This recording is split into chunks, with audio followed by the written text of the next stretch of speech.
ঘন্টা পরে ওই রোগীটা ফিরে এসেছে, এসে একেবারে সকলের শেষে ডাক্তারের কাছে ঢুকছে। তো ডাক্তার দেখে চিনতে পেরে বলছে, আপনাকে আমি তো বসিয়ে দিয়ে নামাজ পড়তে গেলাম, তাহলে আপনি চলে গেলেন কেন, আবার এলেন কেন? তো ডাক্তারের প্রশ্ন করার পরে ওই রোগীটা চোখটা ছলছল করছে। তো ডাক্তার, ব্যাপারটা কি? আমি তো এমন কিছু কথা বলিনি আপনার চোখে পানি আসবে, আপনাকে কান্না পাবে, কি হলো? বললো, ডাক্তার বাবু, আমি আপনার কাজটা দেখিয়ে ভালো লাগে না, আমাকে রেখে আপনি নামাজ পড়তে গেছেন, নামাজের গুরুত্ব যতটা আপনি অনুভব করেছেন আমি অতটা গুরুত্ব দিইনি নামাজকে, নামাজ পড়িনি, আমি কখনো সখনো হয়তো পড়ি, কোনো ঠিক নেই। এই নামাজকে আমি তুচ্ছ তাচ্ছিল্য করে আপনার চলে যাওয়াটাকে আমার কাছে খারাপ লাগার কারণে আমি চলে গেলাম। কিন্তু স্যার, কিছু দূর যাওয়ার পর আমি একটা জঙ্গলের রাস্তা দিয়ে এসেছিলাম, ওই রাস্তা যাচ্ছিলাম, হঠাৎ আমার পেটে প্রচন্ড যন্ত্রণা শুরু হয়ে যায়। এমন যন্ত্রণা হয় যেটা আমার পক্ষে আর দাঁড়ানোর সময় নেই, হেঁটে যাওয়া দরকার। আমি একটা গাছের পরে বসে পড়ার পরে আমার যন্ত্রণার চোটে আমি কাতরাচ্ছি, পাশে কেউ নেই, আমার মুখে একটুখানি আমার গালে এখন পানি দেবে, এক গ্লাস পানি আমাকে দেবে, পানিও কাছাকাছি নেই। এইরকম অবস্থায় ভাবছি, তাহলে এখানেই মনে হয় আমার মওত হয়ে যাবে, এখানেই মনে হয় আমার মওত হয়ে যাবে। ঠিক সেই মুহূর্তে আমার চোখটা তন্দ্রাচ্ছন্ন হয়ে গেল, যেন আমাকে ঘুম ঘুম পেল। আমি দেখতে পাচ্ছি মুয়াজ্জিন আযান দিচ্ছে, আল্লাহু আকবার আল্লাহু আকবার আযান দিচ্ছে। যখনই আযান শেষ হয়ে গেল, তখনই মুয়াজ্জিন যারা নামাজ পড়তে ঢুকে আসছিল তাদের মধ্যে একজনকে বললেন, আপনি তাকবীরটা দেবেন ইমামের পেছনে দাঁড়িয়ে, আমি একটু পরে আসছি, শেষ কাতারে এসে আমি হাজির হব। তো মুসল্লিরা যারা উপস্থিত ছিলেন তারা মনে করেন হয়তো কোনো কারণে বাইরে প্রয়োজন হয়ে পড়েছে, হতে পারে মানুষের। তো গিয়ে নামাজ শুরু হয়ে গেল, অন্য একজন তাকবীর দিলেন। এই মুয়াজ্জিন ছুটে এসে এক গ্লাস পানি নিয়ে আমার গালে দিচ্ছে আর বলছে, আল্লাহর বান্দা, দুনিয়াতে আল্লাহর হুকুমটাই সবচেয়ে বড়, মনে রেখো, আল্লাহ যদি রাজি থেকে থাকে তাহলে তোমার দুনিয়ার কোনো সমস্যা, কোনো রকমের কিছু হবে না। বাস, আমার চোখটা খুলে গেল। আমার তখন মনে হলো যে এই নামাজ যাকে আমি তুচ্ছ তাচ্ছিল্য করে ডাক্তারের প্রেসক্রিপশন ওখানে ফেলে রেখে দিয়ে অসমাপ্ত অবস্থায় রেখে দিয়ে আমি চলে এলাম, কাজটা আমার ঠিক হয়নি স্যার। ওখান থেকে আমি আর আমার গন্তব্যস্থলে না গিয়ে আমি আবার ফিরে এলাম আপনার কাছে। ভুল হয়ে গেছে আমার, আপনি আমার রোগের যা যা চিকিৎসা করার জন্য যে ওষুধ লেখা দরকার আপনি লিখে দেন, আর এই যে আচরণটা আপনার সাথে আমি করেছি, আপনার কাছ থেকে একটু লিখলাম, এর জন্য আপনি আমাকে মাফ করবেন। ডাক্তার কি বলছে? ডাক্তার বলছে, হ্যাঁ পেশেন্ট, হ্যাঁ রোগী, ভালো করে শুনলেন, ডাক্তারি পড়ার জন্য আমরা অনেক বই ঘেটেছি, আমরা ল্যাবরেটরিতে অনেক টেস্ট করেছি, আমাদের যিনি হেড ছিলেন, প্রফেসর ছিলেন, যিনি আমাদেরকে এই চিকিৎসা বিজ্ঞান নিয়ে খুব ভালো করে ট্রেনিং দিতেন, পড়াতেন, প্র্যাকটিক্যালি করাতেন, তিনি এই সব কিছু করার পরে যখন আমাদেরকে সার্টিফিকেট দিচ্ছেন তখন বলে দিলেন, বাবু সোনা, ভালো করে শুনে নাও, আমাদের রিসার্চ, আমাদের ওষুধ, আমাদের ডায়াগনোসিস যাই হোক না কেন সব কিছু আমরা করব বটে, কিন্তু এর সবার উপরে যিনি আছেন তিনি হলেন স্রষ্টা। তিনি যদি এই রোগটা ভালো না করেন, আমার ওষুধ, আমার চিকিৎসা যে পদ্ধতি, এ সব কিছু বেকার হয়ে যাবে, কোনো কিছু কাজ হবে না।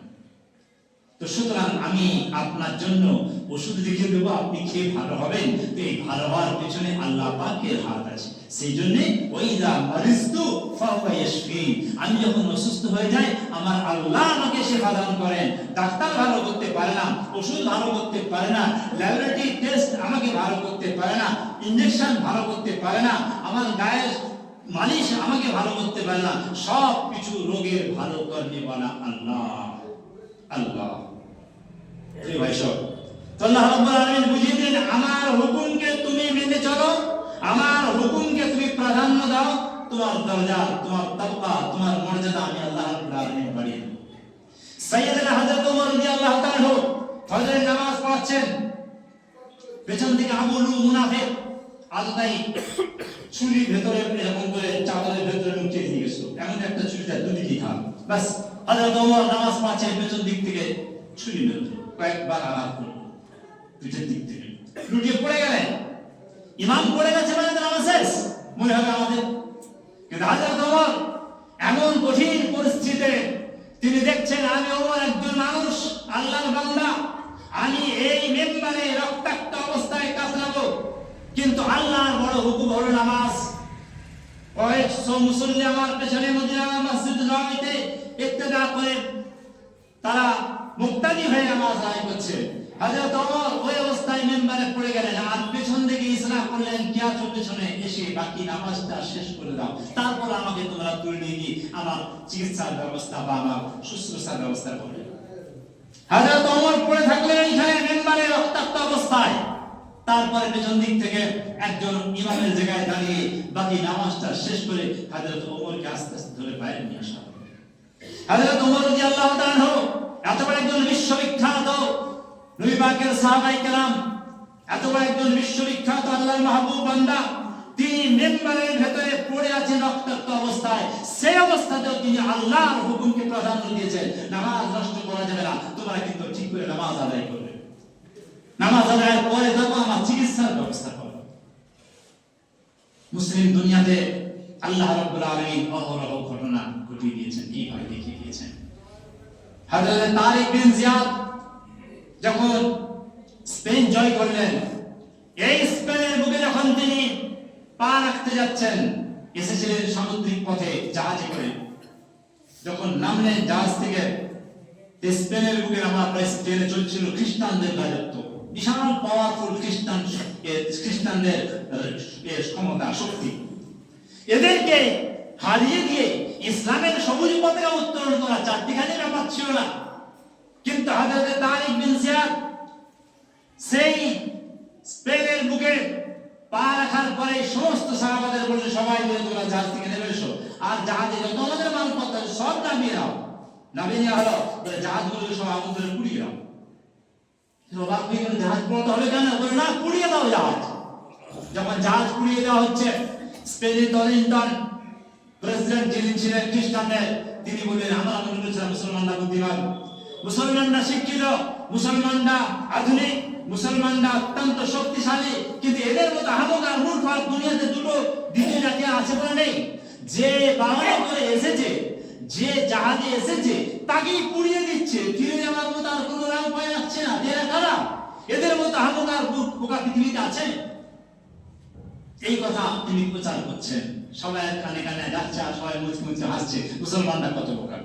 হযরত তারিক বিন জিয়াদ সমস্ত মুসলমানদেরকে একত্রিত করে তিনি যে ভাষণটা দিলেন, খুতবা দিলেন, তিনি বললেন হে আমার জাতি, আজকে আমরা এই স্পেনের বুকে পা দিয়েছি আমাদের ব্যক্তি স্বার্থ সিদ্ধির জন্য নয়, আমাদেরকে লোক হুজুর হুজুর বলবে, নজরানা দেবে, হাদিয়া দেবে জন্য নয়, আমাদের নাম নিয়ে জিন্দাবাদ বলবে না, এটা নয়, বরং আমরা এসেছি আল্লাহর একত্ববাদের তাওহীদি কালেমা লা ইলাহা ইল্লাল্লাহু মুহাম্মাদুর রাসূলুল্লাহ সাল্লাল্লাহু আলাইহি সাল্লাম, যেটা মক্কা আর মদিনার মধ্যে ছিল, আজ সেটাকে নিয়ে আমরা বিশ্বের বিভিন্ন প্রান্তে ছুটে যাচ্ছি। সেই সফরটার মধ্যে আমার দায়িত্ব পড়েছে স্পেনের বুকে, এখানে আমি এসেছি। এখন তোমরা বলো তোমাদের নিয়তটা কি? উপস্থিত তারা হযরতে তারিকের কথা বুঝতে পারলেন না। তিনি বললেন হুজুর আপনি একটু খুলে বলুন আমাদেরকে। তিনি যখন বললেন ভালো করে শোনো, আমরা এসেছি এখানে আল্লাহর দ্বীন প্রচারের জন্য। ঠিক না ভুল? বলে হ্যাঁ এটা ঠিক, এজন্য এসেছি। তাহলে এখন পেছনে তোমার স্ত্রী আছে, ছেলে পুলে আছে, পেছনে তোমার গ্রাম আছে, তোমার বাড়ি আছে, জায়গা জমি আছে, পেছনে তোমার বাড়াখানা আছে, টাকা পয়সা আছে। এখন তুমি চিন্তা করো তোমার পেছনের ওই সম্পদগুলোর দিকে তুমি ছুটবে না সামনে আল্লাহর দ্বীনকে প্রচারের জন্য ছুটবে? সবাই তখন বলছে হুজুর আমরা সামনের দিকে ছুটবো আল্লাহর দ্বীন প্রচারের জন্য। তিনি যখন বললেন যে তাই ছোট, তাহলে ভালো করে শোনো, আল বাহরু ওয়ারাকুম ওয়াল আদুউ আমামাকুম, সমুদ্র পেছনে পালিয়ে যাওয়ার জন্য ছুটে যাবে, গিয়ে দেখবে জাহাজ নেই, পুড়ে গেছে। আর সাঁতরে যদি সমুদ্র পার হতে চাও, সমুদ্রে যে সমস্ত সামুদ্রিক হিংস্র প্রাণীগুলো আছে, কুমির আছে, কামড় আছে, তিমি আছে, অনেক রকমের প্রাণী আছে, তোমাকে খেয়ে ফেলবে। তাহলে সাঁতরে পার হওয়া সম্ভব নয়, জাহাজ নেই, তার পেছনে ফিরে যাওয়ার রাস্তা সব বন্ধ। আর ওয়াল আদুউ আমামাকুম, আর শত্রু তোমাদের সামনে একেবারে। এরা সব অত্যাধুনিক অস্ত্র শস্ত্র নিয়ে সুসজ্জিত অবস্থায় তারা ময়দানে। এখন তোমরা কি করবে বলো? হযরত তারিকের কথাতে উপস্থিত সবাই তখন বললেন, হয় বিজয়ী হব না হয় শহীদ হব। দুটো, হয় বিজয়ী হব না হয় শহীদ হব। যদি এই কাফির বেঈমানদের বিরুদ্ধে ময়দানে ঝাঁপিয়ে পড়ে আমরা বিজয়ী হয়ে যাই, আমরা যদি জিতে যাই, আমার আল্লাহ আমাদের টাইটেল দেবেন গাজী। গাজী, আমরা যুদ্ধে বিজয়ী হয়েছি। আর যদি ওই কাফির বেঈমানদের তলোয়ারের নিচে আমাদের মাথা চলে যায়, আমাদের প্রাণ দেহ থেকে চলে যায়, আমাদের শরীরটা যদি আর ডেড বডি হয়ে যায়, তাহলে আমরা আল্লাহর দরবারে শহীদ বলে গণ্য হব। সুতরাং হে তারিক, যে মুসলমানরা একবার নিজের পেছনের সব কিছুকে ফেলে রেখে আল্লাহ দ্বীনের জন্য আগিয়ে এসেছে, এই মুসলমানকে কখনোই অস্ত্রের ভয় দেখিয়ে পিছনে হাঁটানো যাবে না, সৈন্যর ভয় দেখিয়ে পিছনে হাঁটানো যাবে না, টাকা পয়সার লোভ দেখিয়ে পিছনে হাঁটানো যাবে না। এরা একটাই চিন্তা করে, আল্লাহর একত্ববাদের তাওহীদ কালেমা, যে কালেমা প্রচার করতে গিয়ে বিশ্বনবী মুহাম্মদুর রাসূলুল্লাহ সাল্লাল্লাহু আলাইহি ওয়াসাল্লাম মক্কা মুআজ্জামাতে, তায়েফের মাটিতে, ওহদের প্রান্তরে, বিভিন্ন জায়গাতে নিজের টাটকা তাজা রক্ত দিয়ে গোটা বিশ্বকে জানিয়ে দিয়েছেন, আমি নবী, আমার উপরে ওহী নাযিল হয়েছে, আমার আল্লাহ আমাকে তার তাওহীদ বার্তাকে বান্দার কাছে পৌঁছে দেওয়ার হুকুম করেছেন। আমি সেই বিশ্বনবী রক্ত দিয়ে সমস্ত রকমের কষ্ট সহ্য করে আমি আল্লাহর দ্বীনকে মানুষের কাছে পৌঁছে দিতে সচেষ্ট হয়েছি। আমার সাহাবায়ে কেরাম, হে উম্মত মুহাম্মাদী, তোমাদের কাছে এই দিন পৌঁছে যাবে, তোমাদের কাছে কালেমার আওয়াজ পৌঁছে যাবে, তোমাদের কাছে এই আল্লাহর একত্ববাদের দিনটা পৌঁছে যাবে। মনে করে নিও না তোমরা এই দিনটাকে আঁকড়ে ধরে বসে থাকবে, নিচে মসজিদে বসে নামাজ আর ওই তেলাওয়াত করে জিকির করে জীবনটা কাটিয়ে দেবে, না, এটার জন্য নয়। তোমাকে আল্লাহর দিন তোমার কাছে পৌঁছানো হয়েছে মানে তুমি জানার পরে আরেকজনকে জানিয়ে দেবে, তুমি শেখার পরে আরেকজনকে শিখিয়ে দেবে, তুমি আলেম হওয়ার পরে আরেকজনকে আলেম বানিয়ে দেবে, তুমি দিনদার হওয়ার পরে আরেকজনকে দিনদার বানিয়ে দেবে, তুমি জান্নাতি হওয়ার আগে আরেকজনকে জান্নাতি বানিয়ে দেবে, তুমি জাহান্নাম থেকে বাঁচার আগে আরেকজনকে জাহান্নাম থেকে বাঁচিয়ে দেবে। এটাই হলো তোমার দায়িত্ব। এরই নাম খেলাফত, এরই নাম খলিফা। আল্লাহ রাব্বুল আলামিন আমাদেরকে সেই ঈমানের আওয়াজ, সেই ঈমানের দাওয়াত, সেই ঈমানের দায়িত্ব আমাদেরকে দিয়েছে। আমাদেরকে মানতে হবে। আমার কলিজার টুকরা সন্তান যারা আছে তাদেরকেও দ্বীনের দিকে, ইসলামের দিকে, তাওহীদের দিকে ডাকতে হবে। তার মানে তাদেরকে সেই শিক্ষা দিতে হবে। প্রিয় ভাই সব, দিনকে মানলে, কালিমাকে পড়লে, কোরআন পড়লে, নামাজ আদায় করলে অনেক বাধা, অনেক বিপত্তি, অনেক ঝঞ্ঝাট, অনেক টনটিটকি, অনেক ঠাট্টা বিদ্রুপ, অনেক রকম আছে। কোনো কিছুকে তোয়াক্কা করা যাবে না। মনে রাখতে হবে আল্লাহ রাব্বুল আলামিনের হুকুমকে যখন আমরা মানবো, আমরা যখন আল্লাহর বিধানকে, সুন্নাতকে মেনে চলবো, আমার আল্লাহ রাব্বুল আলামিন আমাদের মাধ্যমে অসম্ভবকে সম্ভব করবে। রোম, পারস্যের রাজধানী রোম, রোমের বিখ্যাত আলেম মাওলানা জালালউদ্দিন রুমি রাহমাতুল্লাহ আলাইহি বিশাল পাওয়ারফুল মানুষ ছিলেন এবং অত্যন্ত কি বলবো দার্শনিক লোক ছিলেন, খুব শিক্ষিত লোক। একদিকে যেমন আলেম দিনদার, অপরদিকে তিনি দর্শনের দিক থেকে বিরাট উপরতলা ছিলেন। কনকনে ঠান্ডার সময় কুয়ার পাশে রোদ লেগেছে, কুয়ার যে গোল করে ঘেরা আছে, ওটাতে হেরান দিয়ে বসে আছে, সামনে শতরঞ্জি বিছানা আছে। তখন টাইপ কম্পিউটার এসব আসে না, হাতে লিখতে হতো, যা কিছু লিখতে হতো সব হাতে লেখা। বাস ওই অবস্থায় বসে বসে লিখছে। দু একজন ছাত্র আসছে, একজন কথা বলতে চলে যাচ্ছে, একদম লিখে লিখে একেবারে স্তূপ হয়ে গেছে। এমন সময় অনেকজন ছাত্র এসে জমে গেছে, একটা কথা হচ্ছে। একজন লোক আসছে, মাথায় টুপি নেই, উস্কো খুস্কো চুল, গায়ের জামা ময়লা, কোথাও কোথাও ছেঁড়া, পায়ে জুতো নাই, ধুলো বালি লাগা। এই অবস্থায় এসে সবাই বসে আছে, ওখানে বসে ওই দিক দিয়ে ঘুরে জালালউদ্দিন রুমি যেখানে বসে আছেন তার পাশে এসে বসেছে। তিনি খুশি হলেন না, আর সঙ্গে যারা মনিতরা ছিল তারা খুশি হলেন। এই লোকটা কি, মাথায় টুপি নেই, গায়ের জামা ময়লা, পায়ে জুতো নাই, আর এইরকম একটা অবস্থায় এসে বসতে বসে গায়ের কাছে কথাবার্তা হলো। এবারে ওই ব্যক্তিটা যার ওই বেশভূষা এরকম, মাথায় টুপি নেই, পায়ে জুতো নেই, এই লোকটা মাওলানা জালালউদ্দিন রুমিকে একটুখানি ইশারা করছে, আমার সাথে কথা বলুন। মাওলানা জালালউদ্দিন কথা বলতে যাচ্ছেন না, এই আমাদের নোংরা লোক এসে বসছেন, বিরক্তিকর, বলতে পারছেন একটু ভালো চলে যাবে, এখান থেকে ভালো লাগছে না, খারাপ লাগছে, চলে গেলেই ভালো হয়। উনি বলছে আমার দিকে একটু আপনি তাকান। যেই বলেছে মাওলানা রুমি অত্যন্ত তাচ্ছিল্য করে তাকালেন। ও তখন ওই লোকটাকে দেখে মনে হচ্ছে মূর্খ গাঁওয়ার গোবিন্দ একেবারে। ও তখন এই স্তূপ আকারে লেখা যে অনেক সমস্ত পাণ্ডুলিপিগুলো ছিল সেইগুলো দেখতে পাচ্ছি এই চিস্ত ফার্সি, এগুলো কি? যখন এগুলো কি বলেছেন, যেমন ধরেন আমার কামরায় যদি কেউ উঠেন তো দেখবেন খালি উপর দিকে রেখে বই সাজানো আছে, ঠিক আছে? যদি বারো মাসে বই কি হবে, তা মনে হবে কি যে একটা মূর্খ আছে, পড়াশোনা কিছু জানেন না, কেউ টাকা বইয়ের মর্যাদাই বুঝে না, তা মনে হবে ওনার তাই মনে হলো। জালালউদ্দিন রুমি কি বললেন? ও জিজ্ঞেস করছে ये चिस्त ये क्या है, এগুলো কি? জালালউদ্দিন রুমি বলছেন ই আ আস্ত কে তু নামিদানি। আমি বলতে চাচ্ছি যে আমরা যদি আল্লাহর হুকুমকে মেনে চলি, আল্লাহ নেবাকের তরিকাকে মেনে চলি, আল্লাহ পাক আমাদের মর্যাদা কত বাড়িয়ে দেবেন। দুনিয়ার সৃষ্টি আমাদের গোলামি করবে পরকার প্রত্যক্ষভাবে। তখন জালালউদ্দিন রুমি বলছেন আ আস্ত কে তু নামিদানি, ये वो चीज है तुम नहीं जानते। এগুলো যা তুমি জানবে না, তুমি তো মূর্খ বোকা, লেখাপড়া জানো না। যেমনি এই কথা বলেছে, ওই লোকটার নাম হলো হযরতে শামস তাবরেজ রাহমাতুল্লাহ, উনি একটা আল্লাহর ওলি। ইনি বুঝতে পারছেন না মাওলানা জালালউদ্দিন রুমি কিতাবী শিক্ষায় অনেক পণ্ডিত, আর যে লোকটা এসেছে উনি আধ্যাত্মিক জগতে মারফতের জগতে একদম টপ র্যাঙ্কের মানুষ। তো ইনি বুঝতে পারছেন না যে ও একদম ওইরকম ধরনের মানুষ, কিন্তু সাদা মাথা পোশাক আছে। তো সঙ্গে সঙ্গে পাণ্ডুলিপিগুলো লেখাগুলো কাগজগুলো সব নিয়ে পয়েন্ট ফেলে দিলেন। যেমনি ফেলে দিয়েছেন বাস একেবারে গোটা মন্ত্রী একদম আগুন হয়ে গেল, তা হয়ে গেল। কি করলে? মূর্খ বোকা, যা ইচ্ছা বলার ভদ্র ভাষায় যত তিরস্কার করা যায় সেই ধরনের ভাষা প্রয়োগ করলেন সবাইকে। মাওলানা জালালউদ্দিন বললেন সবাই এখন এবারে চিল্লাচিল্লি করে সরস্বতী চিল্লাতে যাবে না, রাগ করতে করতে একটা সময় আসে যে রাগটা থেমে যায়, রাগটা কমে যায়। যেমনি সবাই ঘুমে গেল, মাওলানা জালালউদ্দিন রুমি বসে আছেন আর দুটো চোখ একদম রাগেতে লাল হয়ে গেছে, এতদিনের পরিশ্রম সব নষ্ট হয়ে গেল।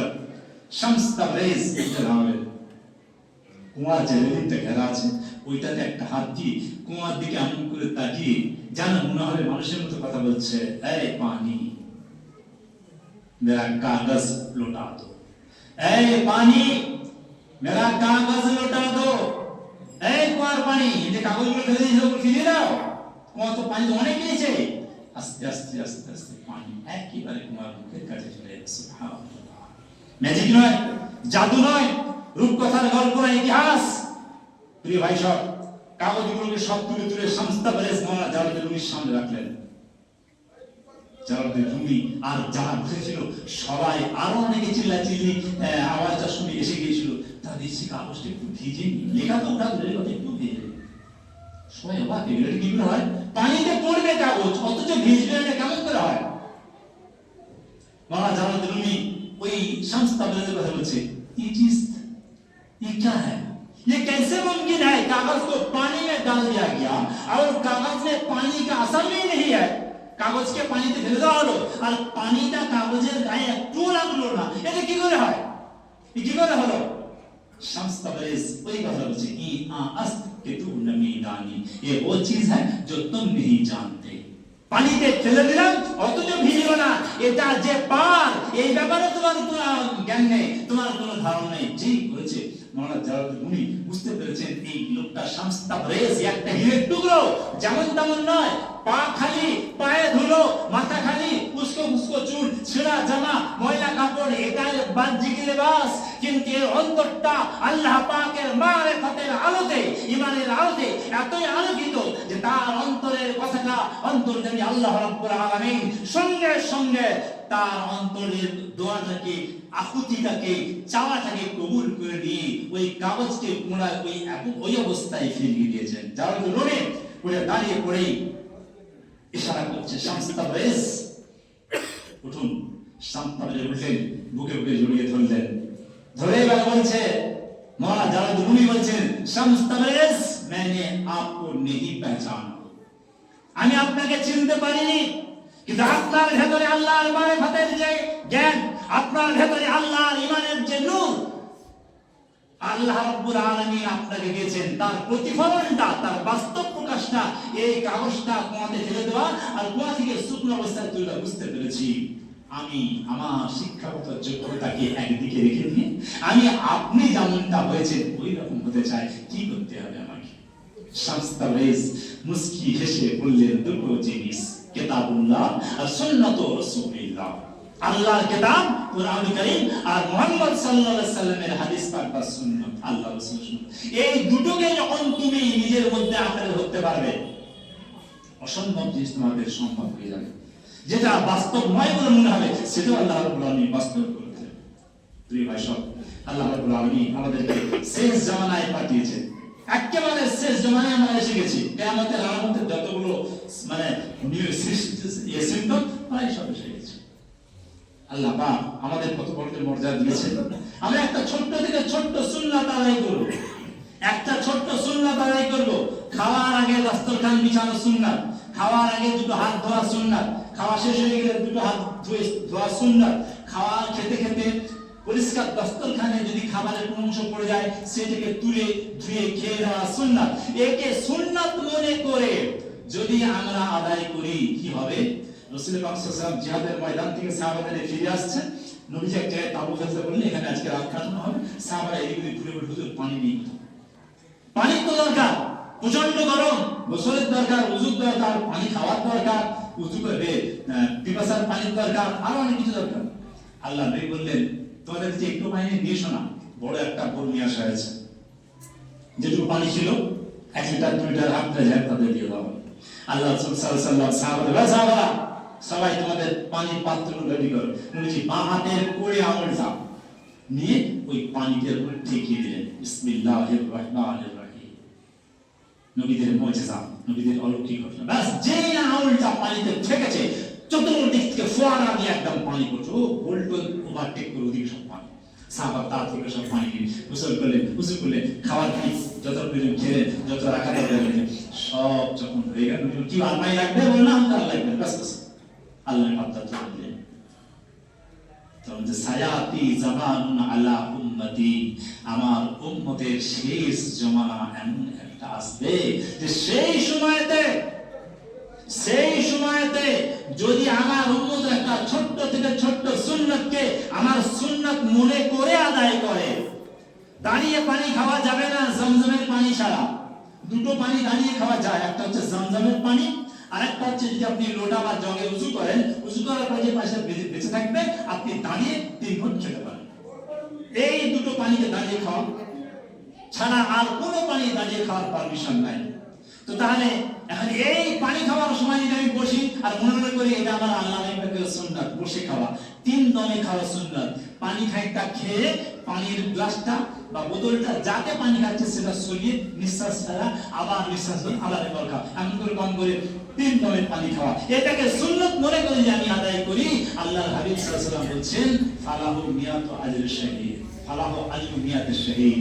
সেই ব্যক্তিটা একটা সুন্নাত আদায় করার বরকতে কিয়ামতের ময়দানে আল্লাহ তাআলা তাকে 100 শহীদের মর্যাদা দান করবে। সাহাবা অবাক হয়ে গেলেন, ইয়া রাসূলুল্লাহ আপনার সামনে আমরা জিহাদের ময়দানে শহীদ হচ্ছি, আপনার সামনে মা আপনার জিহাদের জন্য দিনের জন্য লুটিয়ে দিচ্ছি, আমাদের সম্পদ ব্যয় করছি, আমরা যদি শহীদ হয়ে যাই একটা শহীদের মর্যাদা পাবো, আর ওরা একটা সুন্নাত আদায় করে 100 শহীদের দরজা পাবে। আল্লাহ বলেন ওই জামানাটা বড় কঠিন হবে, ওই জামানাটা বড় কঠিন হবে, ঈমান রাখা বড় কঠিন হবে, নামাজ আদায় করা বড় কঠিন হবে, আল্লাহর হুকুমকে মেনে চলা বড় কঠিন হবে। সেই জামানায় পদে পদে আমার উম্মতকে, ঈমানদারকে কাফির বেঈমানরা, মুনাফিকরা মুসলমানদের মধ্যে একসঙ্গে তারা বাধা সৃষ্টি করতে দেবে না। সেই সময়তে যদি তারা এসবকে উপেক্ষা করে আল্লাহ এবং রাসূলের কথাকে মেনে চলে, তাদের এই আল্লাহ বলেন আনতুম আসহাবি, তোমরা হলে আমার সাহাবী, ওহুম ইখওয়ানি, আর তারা সব যারা পরবর্তী উম্মত আসবে তারা আমার ভাই। তার মানে তারা আমার উম্মত, তারা আমার ওয়ারিস, দ্বীনের দায়িত্ব, তাওহীদের দায়িত্ব যারা নিয়েছে। প্রিয় ভাই সব, আল্লাহ পাক আমাদেরকে ঈমান দান করেছেন। বাস এই জামাতে আমাদের তো জিহাদ করতে যেতে হবে না, আমাদের তো দেশ জয় করতে যেতে হবে না, শুধু আমাকে যেতে হবে মসজিদের দিকে, শুধু আমার সামনে খুলতে হবে আল্লাহর পাক কালাম, আমার সামনে খোলা থাকবে আল্লাহ নবী পাকের হাদিস, আমার সামনে খোলা থাকবে আল্লাহ নবী পাকের জীবনী, সাহাবায়ে কেরামদের জীবনী, বড় বড় পীর ওলি আউলিয়া বুজুর্গদের পীরদের জীবনী, আমার সামনে খোলা থাকবে ওই সমস্ত বড় বড় আল্লাহর মাহবুব বান্দা যারা দুনিয়ার বুকেতে দুনিয়াদারিও করেছে আর আল্লাহকে রাজি করার জন্য তারা মসজিদে গিয়ে তাহাজ্জুদের নামাজে সিজদায় পড়ে চোখের পানি ধারা ফেলেছে। আমরা যদি আমাদের জীবনে আল্লাহকে ধরতে পারি, আল্লাহর কাছে চাইতে পারি, বাস আমার আল্লাহ রাব্বুল আলামিন তার কাছে চাইলে, তাকে ধরলে, তার কাছে নিজের প্রয়োজনের কথা বললে আল্লাহ পাক অবশ্যই আমাদেরকে দেবে। আল্লাহ বলছে উদউনি আস্তাজিব লাকুম, বান্দারে একটু আমাকে ডাক না, আমার কাছে চা, আস্তাজিব লাকুম, আমি তোদের আগে সাড়া দেবো, তোদের চাওয়াটা মিটিয়ে দেবো, তোদের আশাটাকে আমি পূরণ করে দেবো। তো সেদিন আমরা প্রতিটা ক্ষেত্রে আল্লাহর কাছে চাইতে শিখি, যে কোনো ক্ষেত্রে বিসমিল্লাহি তাওয়াক্কালতু আলাল্লাহ, হাত থেকে বাইরে বলেছি, বাজারে যাব, মসজিদে যাব, দোকানে যাব, কাজের কাছে যাব, মাঠে যাব, যেখানে যাব, বিসমিল্লাহি তাওয়াক্কালতু আলাল্লাহ, আমি আল্লাহর উপরে আল্লাহর উপর ভরসা করছি, আল্লাহ যে অবস্থায় থাকে না তোমার উপর তাওয়াক্কুল। এগুলো আমরা বলতে শিখি, এগুলো আমরা করতে শিখি। বাস যখন আমাদের বাস্তব জীবনে আমরা এইগুলোকে দ্বীন, শরিয়াত, তরিকত, সুন্নাত এগুলোকে একটু একটু করে নিজের আমলি জিন্দেগিতে আনবো, बस हमारे जो लापा जन्नत नसीब कर जिंदगी अमल से बनती है जन्नत भी जहन्नम भी। আমার আমল বলে দেবে আমি জান্নাতে যাব, আমার আমল বলবে নাকি আমার রাস্তা জাহান্নামের রাস্তা।